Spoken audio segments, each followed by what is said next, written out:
नमस्ते विद्यार्थियों, बगरू महिला पीजी महाविद्यालय की ऑनलाइन क्लासेज में आप सभी का हार्दिक स्वागत, हार्दिक अभिनंदन। हमने पहले वीडियो में पढ़ा था अवसर लागत क्या है, अवसर लागत के प्रकार क्या है। ये बीए पार्ट थर्ड, उसमें बुक है अपने, बुक का नाम है अंतर्राष्ट्रीय व्यापार विकास एवं सार्वजनिक अर्थशास्त्र। उसमें एक चैप्टर है, उसका टॉपिक है ये। तो अंतर्राष्ट्रीय व्यापार की दृष्टि से अवसर लागतें जो होती है, उन अवसर लागतों का रोल क्या होता है। अवसर लागत 3 प्रकार की है जो हम पहले पढ़ चुके हैं वीडियो में। पहली थी स्थिर, दूसरी थी हमारे पास वर्तमान और तीसरी थी हास्यमान अवसर लागत। अब इन तीनों अवसर लागतों का अंतर्राष्ट्रीय व्यापार की दृष्टि से क्या महत्व है, इनमें से कौन कौन सी लागतें हैं जिनके द्वारा हम अंतर्राष्ट्रीय व्यापार कर सकते हैं, वस्तु तथा सेवाओं का आयात या निर्यात कर सकते हैं। तो आइए हम इनके बारे में आज चर्चा करते हैं। तीनों की चर्चा हम एक वीडियो में नहीं कर सकते, इसलिए हमने एक एक चीज का एक एक वीडियो बनाया है। तो आज हम जो पढ़ने वाले हैं विद्यार्थी, वो पढ़ने वाले हैं अंतर्राष्ट्रीय व्यापार एवं स्थिर अवसर लागत। अर्थात अंतर्राष्ट्रीय व्यापार में स्थिर अवसर लागत जो होगी वो क्या होगी, कैसे होगी, किस प्रकार से एक स्थिर अवसर लागत से अंतर्राष्ट्रीय व्यापार होगा या नहीं होगा। तो पहले हम इसको एक बार पढ़ लेते हैं, समझ लेते हैं। स्थिर अवसर लागत अर्थात ये कह रहा है कि आप किसी भी वस्तु या कोई भी प्रोडक्ट आप बनाते हो तो इसकी जो लागत होती है वो स्थिर होगी, अर्थात स्थिर अवसर लागत होगी। तो कल्पना कर लीजिए कि अगर एक वस्तु जो है वो ए देश बना रहा है और वही वस्तु जो है बी देश बना रहा है। अब हम ये देख लेते हैं ये जो वस्तु बना रहा है ए देश, अगर कोई वस्तु बना रहा है, वो वस्तु जो है, हम एक वस्तु की बात कर रहे हैं, वो वस्तु ए देश में बनाने पर 10 रुपये लागत आती है और वही वस्तु अगर बी देश बनाता है तो वहां भी लागत जो है 10 रुपये आती है। तो देखेंगे स्थिर लागतें हो गई है, अवसर लागत के हिसाब से स्थिर लागतें हो गई है। अर्थात अगर ए देश एक वस्तु का निर्माण करता है तो उसकी एक वस्तु की लागत 10 रुपये आ रही है और बी देश अगर उसी वस्तु का निर्माण करता है तो उसकी लागत भी 10 रुपये आ रही है। तो एक बात सोचने वाली विद्यार्थी, जब ए देश कोई वस्तु बना रहा है उसकी लागत 10 रुपये है, बी देश कोई वस्तु बना रहा है उसकी लागत भी 10 रुपये है, तो ऐसी स्थिति में क्या ए देश जो है वो बी देश से किसी प्रकार की वस्तु या सेवा जो है उसका आयात करेगा क्या? नहीं करेगा विद्यार्थियों। क्यों नहीं करेगा? क्योंकि वो वस्तु अगर वो बी देश से आयात करेगा और बी देश में अगर वो 10 रुपये की पड़ रही है तो ए देश जो है वहीं पर ही वस्तु का निर्माण कर लेगा, वहीं पर ही वस्तु बना लेगा। क्योंकि बी देश से मंगाने पर भी वो 10 रुपये की पड़ रही है वस्तु, और स्वयं अगर उस वस्तु को बना रहा है तो भी उसके 10 रुपये की पड़ रही है। तो ये ए देश जो है वो स्वयं क्या करेगा, वस्तु का निर्माण कर लेगा। और इसमें ए देश अगर वस्तु का निर्माण करता है तो यहाँ पर इसको ज्यादा लाभ होगा। लागतें समान है परंतु लाभ क्या होगा, क्योंकि अगर बी देश से अगर वो वस्तु मंगवाता है तो वो यहाँ के व्यक्ति, बी देश के व्यक्ति उस वस्तु का निर्माण करते हैं तो वहाँ पर बेरोजगारी बी देश में कम होगी। लेकिन उसी लागत में अगर ए देश अगर उस वस्तु का निर्माण कर रहा है, ए देश अगर उसी वस्तु का निर्माण कर रहा है तो यहाँ के व्यक्तियों को रोजगार मिलेगा।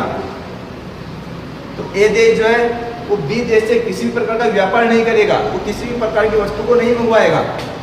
वो क्या करेगा, उस वस्तु को अपने ही देश में बना लेगा। इस प्रकार से क्या समझ में आता है कि जब दोनों देशों की लागतें, उत्पादन लागतें अगर समान हो, दोनों देशों की उत्पादन लागत क्या हो, समान हो, तो अंतर्राष्ट्रीय व्यापार जो होगा वो नहीं होगा। क्यों नहीं होगा? क्योंकि लागतें समान आ रही है। अगर लागतों में डिफरेंट होता, लागतें अगर अलग अलग होती तो व्यापार कर लेते। कैसे कर लेते? देखना विद्यार्थियों, अगर एक बार इसको हम मिटा देते हैं,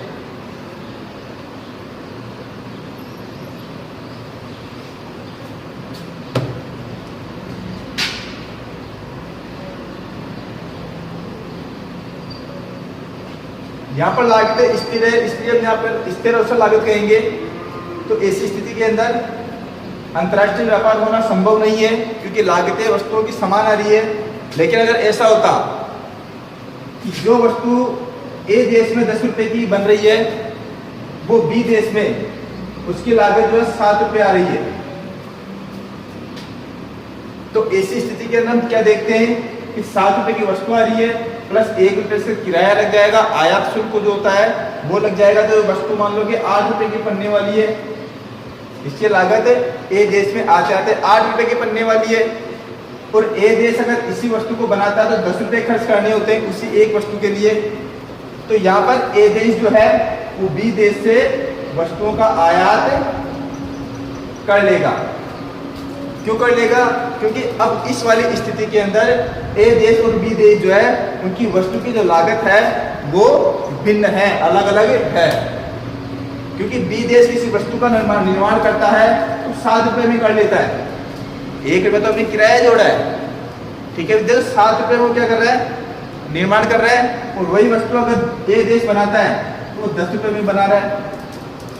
तो इन दोनों को अगर देखें तो इनका जो केवल लागत देखते हैं हम, तो 3 रुपए की लागत का इसमें अंतर देखने को हमें मिलता है। तो इसलिए ए देश जो है बी देश से वस्तुओं को मंगाना ज्यादा बढ़िया होगा, क्योंकि यहाँ पर अगर ए देश खुद बनाता है तो प्रति इकाई उसे 2 रुपए का घाटा होगा। क्यों? 7 रुपए की वस्तु प्लस 1 रुपए का किराया, फेयर रेंट जो है वो भी इसमें जोड़ देंगे तो 8 रुपए लागत हो जाएगी देश में आते आते। इसके लिए वो महंगा पड़ जाएगा, अर्थात इसके लिए महंगा पड़ रहा है। अब ये यहाँ पर 8 रुपए की मिल रही है, अगर ये बी देश से मंगाता है तो ठेठ उसके देश में उसके घर पर आ रही है। और ये खुद बनाता है तो 10 रुपए की पड़ रही है, तो 2 रुपए का सीधा सीधा नुकसान होता है अगर ए देश जो है वो अपने वहीं पर ही किसी वस्तु का निर्माण करता है। तो विद्यार्थियों यहाँ पे देखने वाली बात क्या है कि पहले वाली स्थिति के अंदर लागतें स्थिर थी, हमने ऊपर पढ़ा है स्थिर लागत, अर्थात लागतें स्थिर थी, तो दोनों देशों में व्यापार नहीं होगा क्योंकि दोनों लागतें स्थिर थी।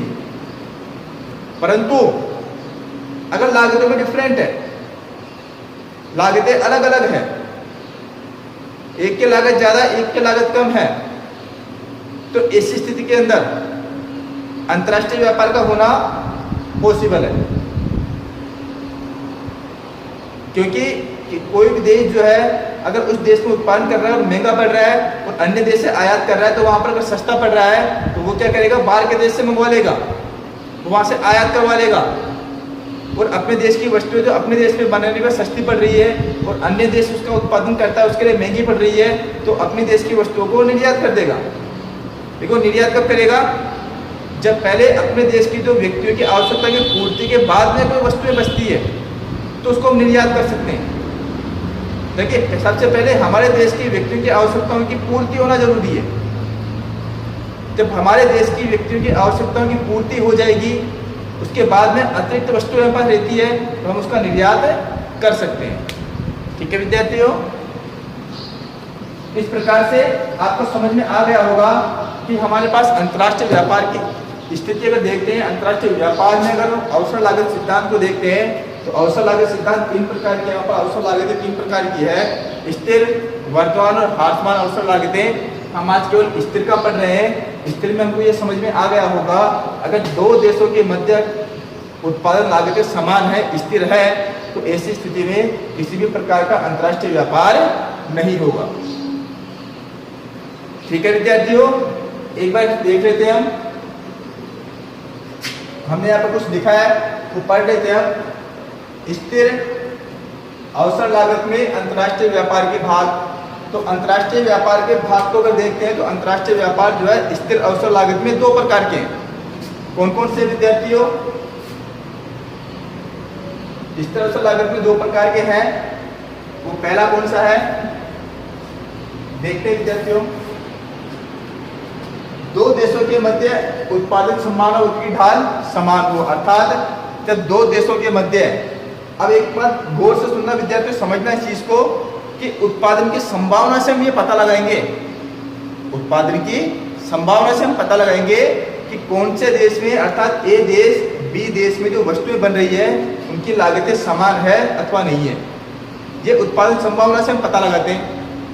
तो उत्पादन संभावना वक्र से हम पता लगाएंगे इस चीज का, तो हमें उत्पादन संभावना वक्र जो होगा एक वक्र बनाना पड़ेगा, जो कि यहाँ पे बना हुआ है। इसको हम बाद में समझेंगे, पहले इसको समझ लेते हैं। दूसरा है क्योंकि उत्पादन लागतें समान होती है। ये वही बात वापस दोहरा रहे हैं यहाँ पर कि दो देशों के मध्य जब उत्पादन लागतें समान होती है, दो देशों के मध्य जब उत्पादन की लागतें समान है तो कोई भी देश आयात और निर्यात क्यों करेगा? वो वस्तुओं को वही बना लेगा अगर लागतें समान हो तो। बस हम घरेलू उदाहरण लेते हैं, एकदम घरेलू, जो आपको समझ में आ जाएगा। आप किसी भी प्रकार की वस्तु आप घर पे बना रहे हो, जैसे मान लो कि आप कपड़े सिलते हो और आप अगर एक ड्रेस बनाते हो तो आपको इसका खर्चा जो होता है तो 2000 रुपये आता है एक ड्रेस का, और वही ड्रेस जो है आप बाजार से लेके आते हो तो वहां पर भी 2000 का आएगा। ठीक है विद्यार्थियों, अगर यहाँ पे भी 2000 का आ रहा है, यहाँ पे भी 2000 का आ रहा है, तो आप बाजार से क्यों लेके आओगे? आप क्योंकि घर में अपने हाथों से बनाओगे ना, तो फिटिंग करके आप अच्छे से पहन तो सको। लेकिन स्थिति ये होती कि ये बाजार में अगर 1800 रुपये में मिलती यही ड्रेस तो उसको घर में नहीं बनाते, हम उसको क्या करते, बाहर से मंगवा लेते। क्यों? क्योंकि यहाँ पर इस ड्रेस की लागत कम आ रही है और उसी ड्रेस को हम बनाते हैं तो यहाँ पर लागत ज़्यादा आ रही है, तो हम क्या करेंगे, उसको बाजार से परचेज कर लेंगे। तो ऐसी स्थिति हमें विभिन्न देशों के बीच में देखने को मिलती है। अगर वो किसी प्रकार की वस्तुओं का निर्माण करते हैं, दो देश अगर दो समान वस्तुओं का निर्माण कर रहे हैं, उसकी लागतें समान आ रही है, तो अंतर्राष्ट्रीय व्यापार का होना संभव नहीं है, वो वहीं पर ही बना लेंगे। लेकिन अगर मूल्य में थोड़ा सा डिफरेंस दिखाई देता है तो अंतर्राष्ट्रीय व्यापार संभव हो जाता है, फिर वो अंतर्राष्ट्रीय व्यापार करने लग जाते हैं। इसको मिटा देते हैं विद्यार्थियों। तीसरा इसमें स्थिर अवसर लागत की स्थिति में उत्पादन संभावना वक्र रेखा कीमत रेखा कहलाती है। विद्यार्थी देखिए एक बार, ये जो आपको रेखा दिख रही है, ये वाली रेखा, ये उत्पादन संभावना वक्र रेखा है। तो अगर स्थिर लागत की अगर हम बात करते हैं कि स्थिर अवसर लागत के अंतर्गत ये जो रेखा है इसे हम कौन सी रेखा कहेंगे विद्यार्थियों?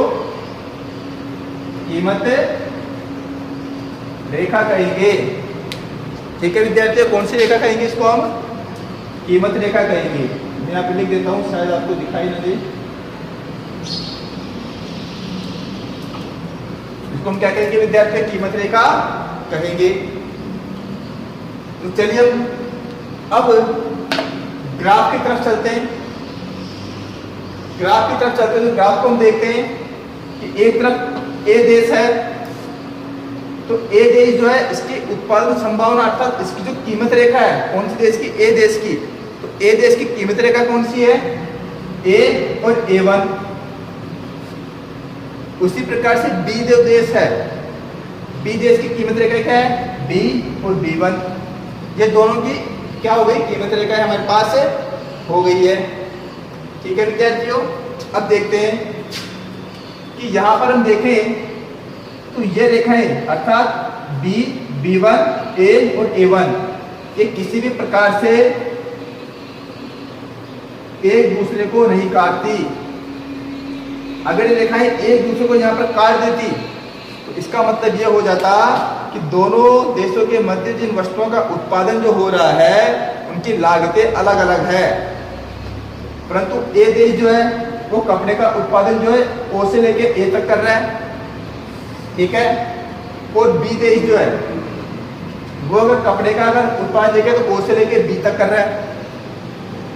तो इस प्रकार से दोनों की लागतें क्या आ रही है विद्यार्थियों, समान आ रही है। हाँ, ये उत्पादन कम कर रहा है, ये उत्पादन ज्यादा कर रहा है, ये बात अलग है। उत्पादन कम ज्यादा हो सकता है लेकिन उसकी प्रति इकाई लागतें जो होगी वो समान आ रही है। इसी प्रकार से गेहूं की बात करें तो गेहूं में ए वन और ओ ये उत्पादन कर रहा है ए देश, और बी की बात करें तो ये बी का हो गया, ठीक है विद्यार्थियों। तो यहाँ पे हमें क्या देखने को मिल रहा है कि बी देश अगर किसी वस्तु का निर्माण करता है, गेहूं का निर्माण करता है, ठीक है, और यहाँ पर अगर इसके गेहूं का इसके कपड़े का निर्माण देखते हैं तो इनकी बात करें तो गेहूं की अगर बात करें हम तो दोनों की जो लागत होगी वो समान होगी। और अगर कपड़े की बात करें तो कपड़े में भी इनकी जो लागतें होगी वो समान होगी। उत्पादन कम ज्यादा हो रहा है परंतु लागतें जो है इनकी क्या है, समान है। समान क्यों है? जो कीमत रेखाएं जो है वो एक खड़ी ढाल के रूप में है, ये कहीं पर भी एक दूसरे को नहीं काट रही है, अर्थात कोई भी कीमत जो है दूसरी कीमत को भेदन नहीं कर पा रही है। अगर ए देश की राशि अगर 10 रुपए है, अगर मैं यहाँ पे 10 लिख दूं, है ना, अगर ये किसी वस्तु को बनाने में 10 रुपए खर्च कर रहा है, यहाँ पर कपड़े का उल्टे देखते हैं बी देश भी 10 रुपए खर्च कर रहा है, तो लागत इनकी क्या आ रही है, समान आ रही है। राशि में अंतर हो सकता है। राशि में कैसे अंतर हो सकता है? ए देश जो है वो 10 इकाइयां बना रहा है 10 रुपए के हिसाब से, टोटल होगी 100 रुपए की।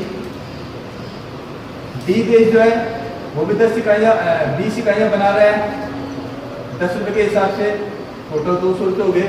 तो राशि में अंतर हो सकता है, उत्पादन कम या ज्यादा हो सकता है, परंतु उसकी जो लागत है, इनकी जो लागत होगी वो लागत क्या होगी, प्रति इकाई लागत जो होगी वो क्या होगी, समान होगी। तो इस प्रकार से प्रति इकाई लागतें समान आ रही है, अर्थात दोनों देशों के मध्य जो इकाइयों का निर्माण किया जा रहा है वो इकाइयां अगर समान आ रही है तो ऐसी स्थिति के अंदर अंतर्राष्ट्रीय व्यापार की दृष्टि के अंतर्गत कोई भी देश जो है अंतर्राष्ट्रीय व्यापार नहीं करेगा, अर्थात वस्तुओं का आयात निर्यात नहीं करेगा। इसका हमने समीकरण बनाया है। ए जो रेखा हमारी देखेंगे एक बार, ए और ए रेखा है, इसका समीकरण बनकर तैयार होता है ओ ए जरा ओ ए बटा ओ ए वन, ये ओ ए वन। इस सामान्य समीकरण बनकर तैयार हो गया हमारा कि ये जितना कपड़ा उत्पादन कर रहा है उतनी मात्रा में क्या हो रहा है, गेहूं भी उत्पादन कर पा रहा है। इसी प्रकार से जो बी है लागतें समान आ रही है।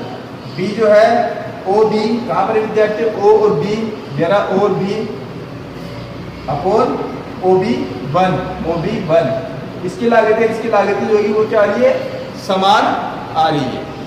जब इनकी लागतें समान आ रही है तो इस स्थिति में हम देखते हैं कि कोई भी जो देश होगा वो किसी भी प्रकार का आयात और निर्यात नहीं करेगा। तो ये हमारा आज का टॉपिक था, स्थिर अवसर लागत जो होती है, ये स्थिर अवसर लागत अंतर्राष्ट्रीय व्यापार में किस प्रकार से लाभदायक होती है। तो हमने स्थिर अवसर लागत में अंतर्राष्ट्रीय व्यापार को आज पढ़ लिया है, समझ लिया है। आगे नेक्स्ट वीडियो में हम इसके आगे वाले टॉपिकों का अध्ययन करने वाले। धन्यवाद।